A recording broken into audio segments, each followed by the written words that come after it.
Sådan, mine sønner. Nu er vi kommet til Rømø. Yeah! Og ved I, hvor vi skal hen? Hvor? Vi skal til Vadehavet. Vadehavet? Ja. Hvad er Vadehavet for noget? Det er et hav, hvor det trækker sig ind, hvor vi kan komme ud og lave noget picnic og spise noget bananer og æbler og drikke noget. Yeah! Hvor ligger Vadehavet? Vadehavet starter i Danmark og går igennem Tyskland og slutter i Holland. Er det farligt? Nej, det er ikke farligt, når jeg kigger på tabellen. Men når vandet trækker sig ind, så skal vi bare gå igen. Sådan, drenge. Så er vi snart over ved stranden. Det bliver mega hyggeligt, og vi har endda te og mad med, og noget ekstra tøj, hvis det nu bliver rigtig koldt. Og så har Anis så klog ting vores tæppe med, så vi kan sidde på. Det skulle nære, at mor ikke er her mere, men det er kraftigt med lige meget med det.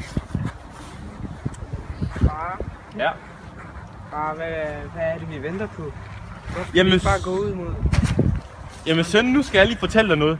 Jeg har kigget på tabellen for 10 minutter siden, og jeg kan se, at vandet de trækker sig ind om 3 minutter. Og så kan vi vade i Vadehavet.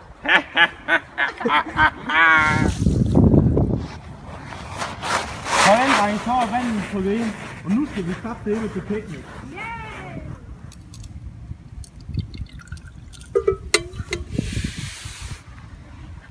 Far, kan du ikke hælde op til os?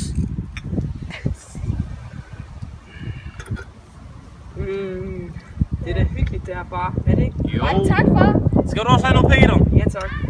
Yes. Ja, jeg kan far, kan du flikke ost? Snak nu ordentligt, Peter, mand. Her, tag det nu. Er det ikke en hyggelig tur, det her? Jo.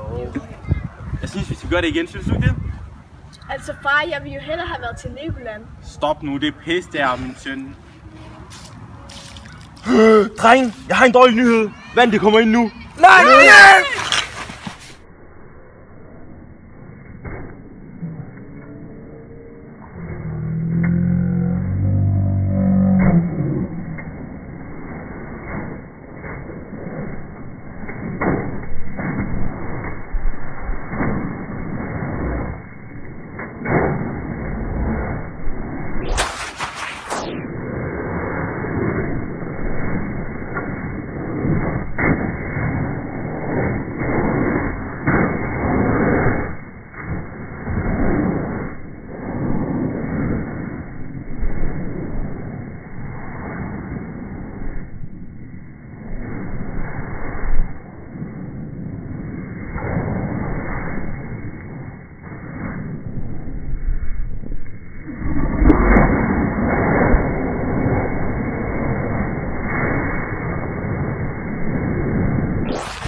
Whoa!